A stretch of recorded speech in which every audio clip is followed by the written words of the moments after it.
This channel does not promote any violent, harmful, or illegal activities. All content provided by this channel is meant for an educational purpose only.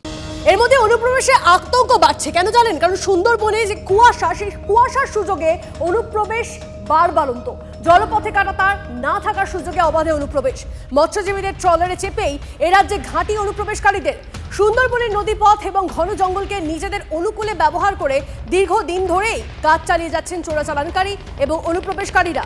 বর্তমান পরিস্থিতিতে সেই সম্ভাবনাও বেড়েছে কয়েক গুণ। নেপাল সীমান্তের কড়া প্রহরা এড়িয়ে ভারত বাংলাদেশ সীমান্তকেই পাক জঙ্গিরা ব্যবহার করতে চাইছে বলেই অনুমান গোয়েন্দাদের। সেক্ষেত্রে বাংলাদেশ লাগোয়া সুন্দরবনের জলপথ যে জঙ্গিরা ব্যবহার করছে না, সেই সম্ভাবনা একেবারে উড়িয়ে দেওয়া যাচ্ছে না। অনুপ্রবেশের ক্ষেত্রে বছরের অন্যান্য সময়ের তুলনায় শীতকালই আদর্শ সময় দাবি গ্রামবাসীদের। এই সমস্ত গ্রামে এসে বাংলাদেশিরা আশ্রয় নেয়, তারপরে এখান থেকে সকলের নজর এড়িয়ে অন্য জায়গায় যাওয়ার চেষ্টা করে, এরকম ঘটনা তো ঘটে। হ্যাঁ, এরকম ঘটনা অনেকবারই ঘটেছে। তারা সন্দেশখালী থেকে অনেকবারই ধরা পড়েছে, বা ওখান দিয়ে সন্দেশখালী থানার থেকে ওখানে অনেকবারই তাদের চালান করেছে। এখানে এসে কোথায় থাকে? এখানে কোনো দেশে এই কাছাকাছি কোনো ঘরে আশ্রয় নেয়, নিয়ে সেখান দিয়ে পয়সার বিনিময়ে তারা দেখা যাচ্ছে গরিব মানুষ, তারা দেখা যাচ্ছে 2000-3000 টাকা দিচ্ছে, তারা ওখানে আশ্রয় নিচ্ছে, নিয়ে এখান থেকে একটা বোট 4-5 হাজার টাকা ভাড়া নিয়ে তারা চলে যাচ্ছে। তো সব দিক দিয়ে আটকানোর চেষ্টা করছে, কিন্তু তাও ফাঁকফোকর বলে। হ্যাঁ, তাও ফাঁকফোকর হয়ে মোটামুটি ইন্ডিয়া এসে এইসব প্ল্যান চালিয়ে যাচ্ছে। নজরদারি ঠিক কম আছে, যা আছে তোমার জয়গঞ্জ বাজার থেকে আছে, এধারে আসে না, কম আসে। শীতকাল বলেই না, প্রায় টুকটাক রোলিং হতো, শুধু অনলি শীতকাল বলেই না। কিন্তু শীতকালে একটু বেশি হয়, কারণ কুয়াশায় ঢাকা থাকে, মেঘাচ্ছন্ন থাকে, তো দেখা যায় না, সেই সময় বেরিয়ে আসে। মানে দূরের বেশি দূর দেখা যায় না, নজরদারি চালানো যায় না নাকি? বেশি দূর না দেখতে পারলে তো পারে আসবি।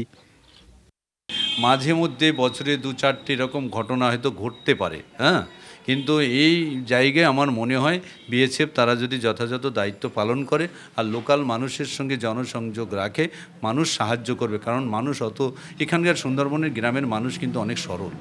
সুতরাং আমাদের হিঙ্গলগঞ্জ কিন্তু সেরকম কোনো ঘটনায় পরিচিতি লাভ করেনি, কিন্তু এগুলো সাবধান থাকা দরকার। অশান্ত বাংলাদেশ, আর তারই মাঝে রাজ্যের মুর্শিদাবাদ থেকে ক্যানিং একের পর এক জঙ্গি সংগঠনের সদস্য গ্রেপ্তার হওয়া, এমনকি ভিন রাজ্যে গ্রেপ্তার হওয়া জঙ্গি সংগঠনের সদস্যদের সঙ্গেও বাংলা যোগের তথ্য সামনে উঠে আসা।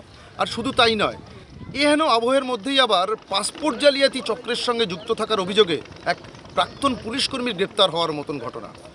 সব মিলিয়ে আভ্যন্তরীণ সুরক্ষা নিয়ে রীতিমতো প্রশ্ন তুলতে শুরু করেছেন বিভিন্ন মহল। আর তার কারণ অনুপ্রবেশ। আর সেই অনুপ্রবেশ ইস্যুতেই কিন্তু দিন কয়েক আগে বিএসএফের ব্যর্থতাকেই দায়ী করেছেন খোদ রাজ্যের মুখ্যমন্ত্রী। এমনকি বিরোধী দলনেতা শুভেন্দু অধিকারী তিনিও কিন্তু এই অনুপ্রবেশ ইস্যু নিয়েই দিন কয়েক আগে শাসক দলের মদতেই এই অনুপ্রবেশ হচ্ছে এমনটাই দাবি করেছেন। তার পাশাপাশি তিনি আরও যেটা দাবি করেছেন যে এই গোসবা বা সুন্দরবনের বিভিন্ন দিক থেকে জলপথে ক্যানিং, বারুইপুর, এমনকি কামালগাজী হয়ে ঢুকে পড়ছেন অনুপ্রবেশকারীরা। কখনো আবার তারা অনুপ্রবেশ করছেন বাসন্তী হাইওয়ে থেকে সায়েন্স সিটি হয়ে। আর এই যে বিস্তীর্ণ জলপথ, যেখানে কোনো রকম কোনো কাঁটাতারের বেড়া নেই কোনো ফেন্সিং, শুধু আছে কোস্টগার্ড থেকে শুরু করে বিএসএফের নজরদারি। ইতিমধ্যেই কিন্তু সেই নজরদারি আরও জোরদার করা হয়েছে, এমনটাও দাবি করা হচ্ছে প্রশাসনিক মহল থেকে। আর যে সমস্ত গ্রামগুলো রয়েছে সেখানেও কোস্টাল থানা থেকে শুরু করে ফরেস্ট ডিপার্টমেন্ট, এমনকি প্রশাসনের যে নজরদারি, সেই নজরদারিও বাড়ানো হয়েছে। কিন্তু আভ্যন্তরীণ সুরক্ষা নিয়ে এই অনুপ্রবেশ ইস্যুতে কিন্তু প্রশ্ন থেকেই যাচ্ছে। কুমিরবাড়ি থেকে ক্যামেরায় বিনোদ সিং এর সঙ্গে সুপ্রিয় গুহ, TV9 বাংলা। এদিকে শহরে ফের পুলিশের জালে সন্দেহভাজন বাংলাদেশি। পাকস্ট্রিটের পর এবার এনআরএস হাসপাতালের কাছ থেকে গ্রেপ্তার বাংলাদেশি মহিলা বেবি বিশ্বাস। বৈধ কাগজপত্র দেখাতে না পারায় গ্রেপ্তার এন্টালি থানার। মহিলাকে জিজ্ঞাসাবাদে চাঞ্চল্যকর তথ্য। দিন 3 আগে সীমান্ত পেরিয়ে ভারতে আসেন। প্রথমে পুলিশে জিজ্ঞাসাবাদে জানান মহিলা, পরে সামনে আসে আরও চাঞ্চল্যকর তথ্য। বসিরহাট সীমান্ত দিয়ে ভারতে প্রবেশ, পরে কাজের আশায় মুম্বাইয়ে পাড়ি। কাজ না পেয়ে ও পুলিশের হাত থেকে বাঁচতে ফের কলকাতায়।